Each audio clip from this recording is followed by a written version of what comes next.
I'm Peter McNulty. I'm your child's honors geometry teacher at Loyola Academy. I've been teaching honors geometry at Loyola for my entire career, and for the first 15 or 16 years, I taught the class pretty much the same way that I had learned geometry when I was in high school. But then I became part of Loyola's pilot program for the iPad initiative, and I had one of the greatest years of my careers. I really was immersed in a lot of the new and emerging trends in education, and I learned a lot. One of the things that I found most attractive was the flipped class model. You may have read about it in magazines or seen it on the media. So tonight's video is an effort to introduce myself, to show you a little bit about the flipped class, and to give you a flipped class experience similar to that of your child in my class. So I've broken tonight's video up into 4 parts. The first is my introduction.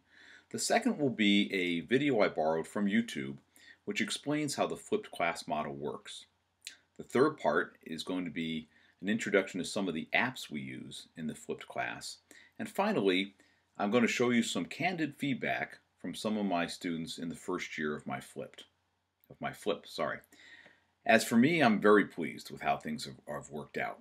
I'm very happy with the level of student learning. I find that student engagement is much higher than it ever was when I was teaching in the traditional model.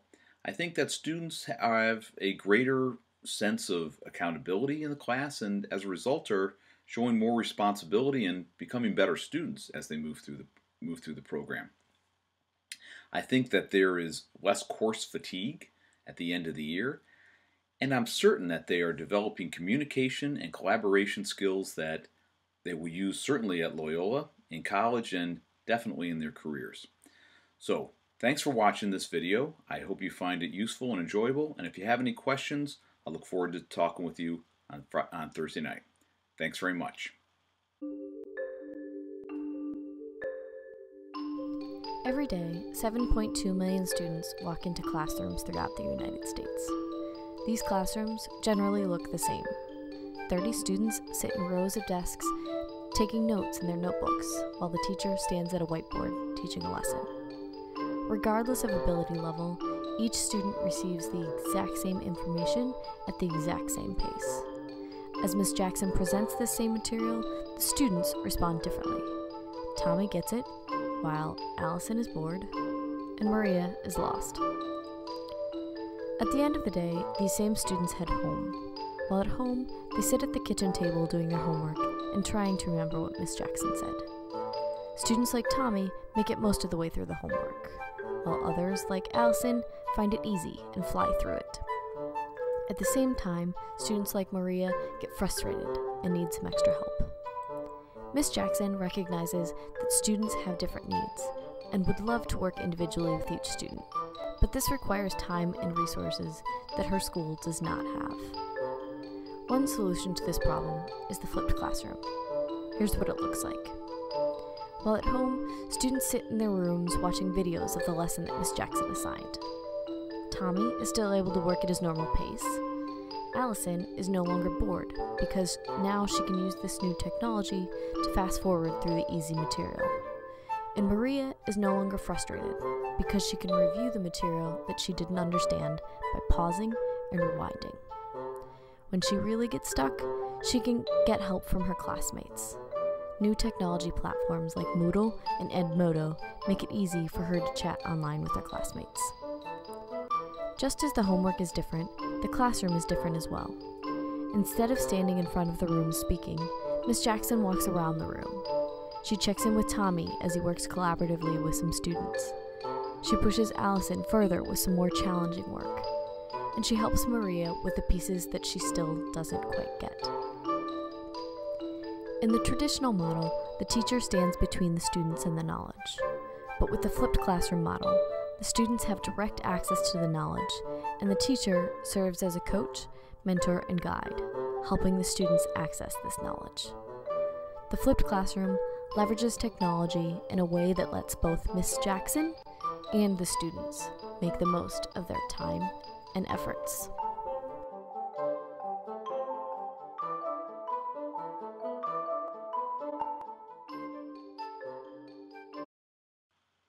So that was the flipped class model and how it works. I've really been pleased since switching over to the flipped model, not just by my class's performance, but also their level of engagement. They just seem to be happier in the class. They're talking with one another, they're raising their hands and asking me questions. They're actually engaging with the material during class time. And it just feels like a happier, more uplifting, and healthier atmosphere in the class.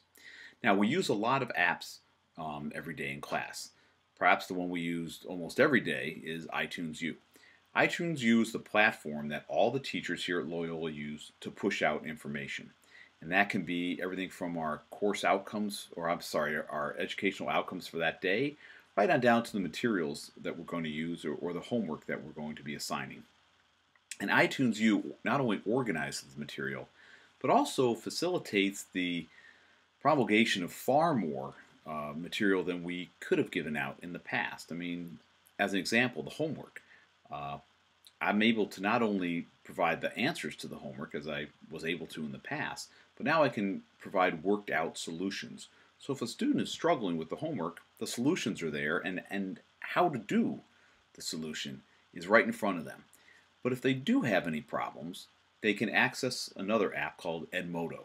And Edmodo is essentially Facebook for education.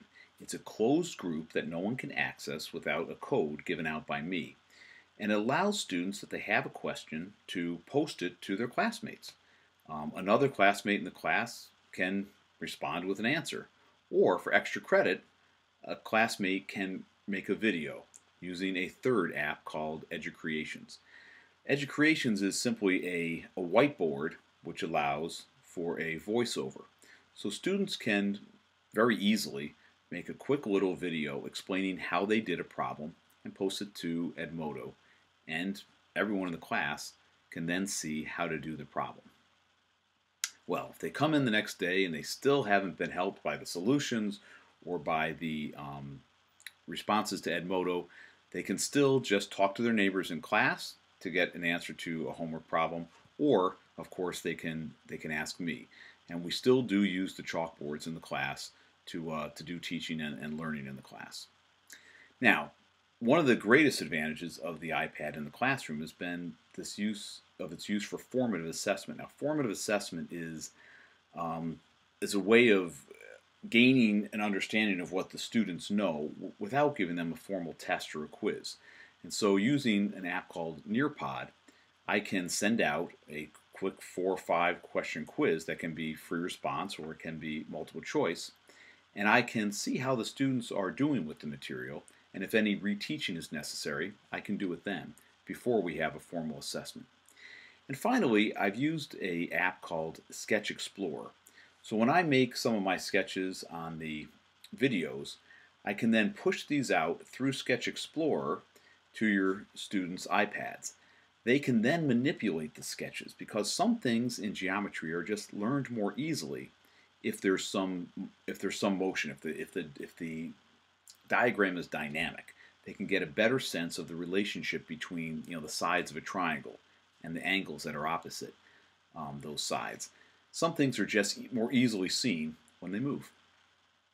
Okay, I would like to conclude here with just some interviews that I conducted after my first year of flipping, and you can get some honest feedback from some of the students that were in that class. But I want to thank you for watching, and I hope you enjoy. How did you like the flipped classroom? This past year, I really enjoyed the flipped classroom. It was really nice because when I was studying for a test or when I didn't understand something, instead of waiting till the next day to ask the teacher, I could just go online and look at the videos. And it really helped guide me through my homework and through the year. I think it gave me the key steps I needed to really do well in the class and understand the material. Can you offer next year's class any tips for succeeding in geometry? I think that some tips I would give the new geometry students would be that they really need to watch the videos thoroughly. Like, you can't just, if you didn't watch the video the night before, you can't just like fast forward through the video and try and find the important parts. You really have to watch the video and pause it and rewind to make sure you understand everything that's in the video. What are some tips that you used to really understand the video? Some things that I used to really understand the video, like I said, I would pause the video. If you don't get something, or even if you think you do get something, it's good to rewind because kind of the second time it sinks in more. Also, taking notes helps a lot, especially writing them down for me. I think when you write things down, it really helps you remember them better. So you think that's better than taking a screenshot? I think so. I think a lot of people take screenshots for notes with the iPads, but I think that's kind of the easy way out. I mean, with the screenshot, you can kind of look back at it, but when you actually take the notes down, then it really helps it stick in your mind a lot better. How long would you say it takes to watch a 10-minute video? I think a 10-minute video should take about 20 minutes probably, including all the note-taking and pausing it. Do you feel like you learned the material this year in geometry? I think I did, yeah.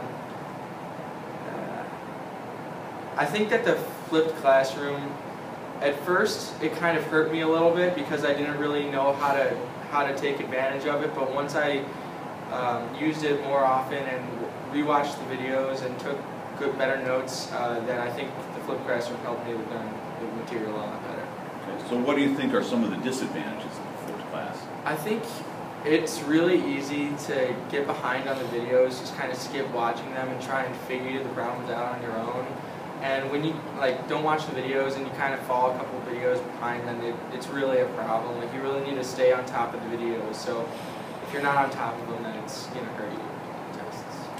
Do you think a flipped class requires more self-discipline or less self-discipline than a traditional class? I think it definitely requires more self-discipline because if you, like I said, if you don't stay on top of the videos, then you're definitely going to fall behind on the quizzes and tests. And I think also you need to take your own notes. Like, well, in class, if you're teaching in class, then it's kind of like you have to take your own notes and because the teacher's there. But when you're at home, sitting in your house, there's no one there making sure that you're taking the stuff down and making sure that it's really sinking in. So I think that it definitely, the flipped classroom definitely requires more self-discipline. How did the flipped class affect your studying for finals? I think actually one of the biggest advantages of having a flipped class is when you're studying for finals and you don't remember or you have to refresh yourself on a lesson you had earlier in the year. You don't have to come in earlier to review your tests. You can just go back and rewatch what you learned in the first place, and it's really helpful to just get the full Monty back into your brain.